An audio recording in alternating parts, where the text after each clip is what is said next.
Perkenalkan, saya Esa Reri Nopikasari atau bisa dipanggil dengan Esa.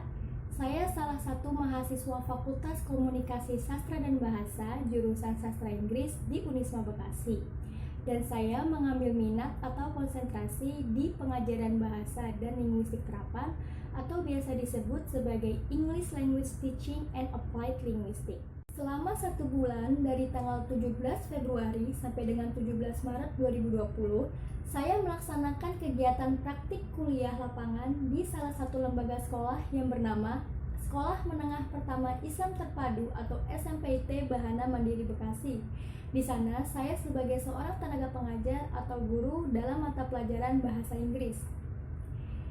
Di presentasi kali ini, saya akan memaparkan beberapa pembahasan, yaitu ada latar belakang, tujuan, profil instansi, uraian tugas, kegiatan, kendala atau kesulitan, solusi atau cara mengatasi, dan yang terakhir adalah kesimpulan.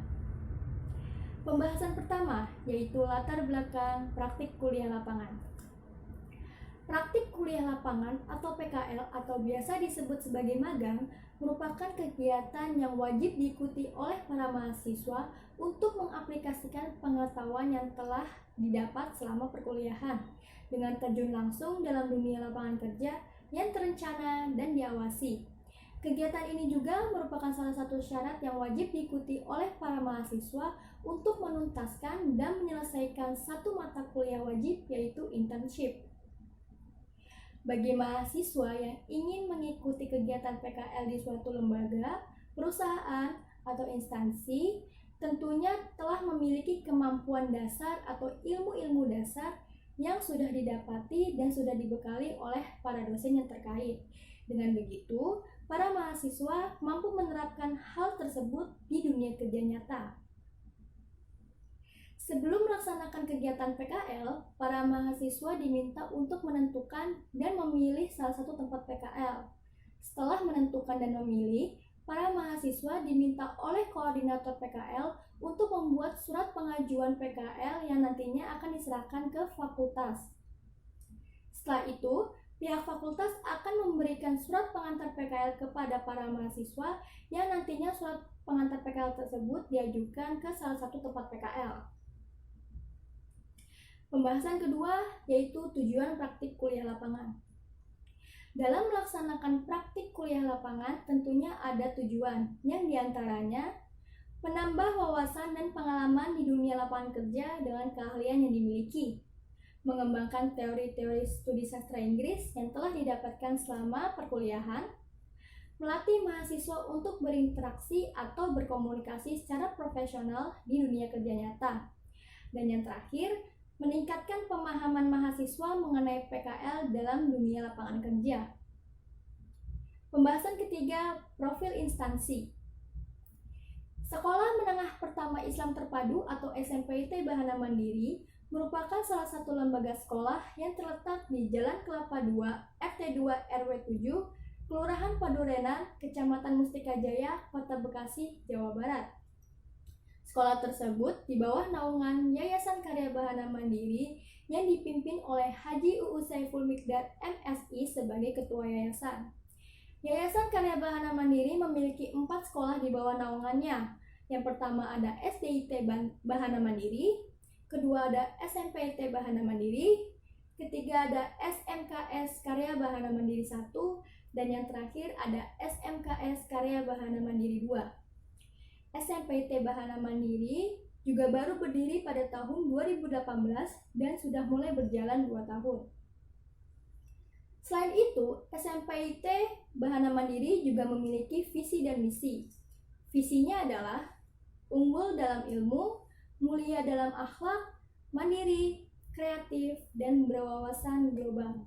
Sedangkan misinya adalah mewujudkan sistem pendidikan yang mensinergikan IMTAK dengan IPTEK. Selanjutnya melaksanakan pembelajaran dengan mengutamakan keteladanan akhlak dan muamalah, mengembangkan proses pembelajaran yang interaktif, inspiratif, menyenangkan, dengan memaksimalkan perangkat pembelajaran berbasis IT, menyediakan lingkungan pendidikan yang aman, nyaman, asri dan islami, dan mewujudkan lulusan yang kuroni, cerdas, mandiri, kreatif, dan berwawasan luas. Pembahasan keempat yaitu uraian tugas. Di sini saya akan menyebutkan beberapa uraian tugas yang wajib dilakukan atau dilaksanakan oleh seorang guru. Di antaranya, merencanakan pembelajaran, melaksanakan pembelajaran, menilai hasil pembelajaran, membimbing dan melatih peserta didik, dan melaksanakan tugas tambahan. Pembahasan kelima yaitu kegiatan praktik kuliah lapangan. Di sini akan saya sebutkan beberapa kegiatan selama saya melaksanakan kegiatan praktik kuliah lapangan sebagai seorang guru.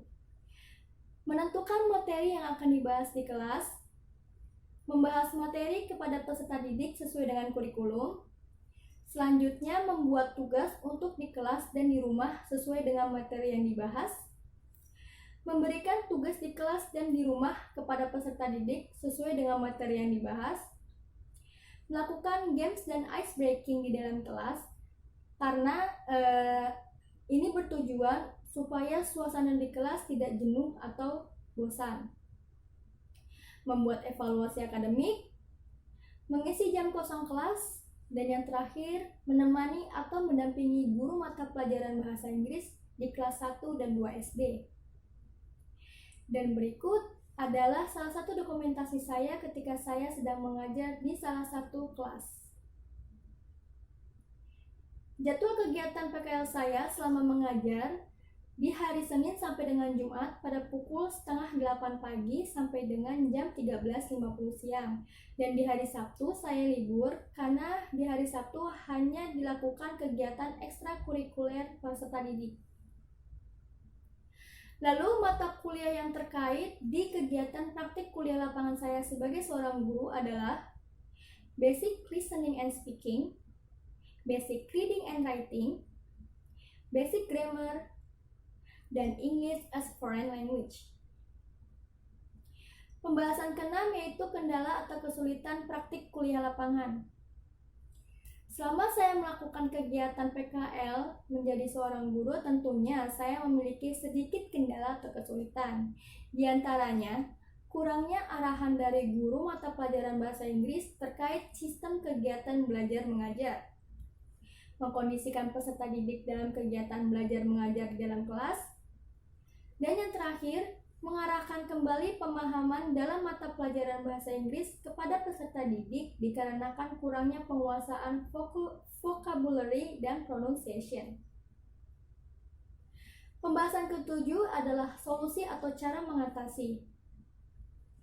Dalam kesulitan-kesulitan yang saya hadapi, tentunya saya memiliki solusi atau cara mengatasinya. Di antaranya, improvisasi dalam kegiatan belajar mengajar sesuai dengan materi kurikulum. Memberikan himbauan kepada peserta didik agar memperhatikan terlebih dahulu materi yang sedang dibahas. Melakukan atau mengadakan games, quiz, and practice terkait dengan vocabulary dan pronunciation. Pembahasan yang terakhir yaitu kesimpulan.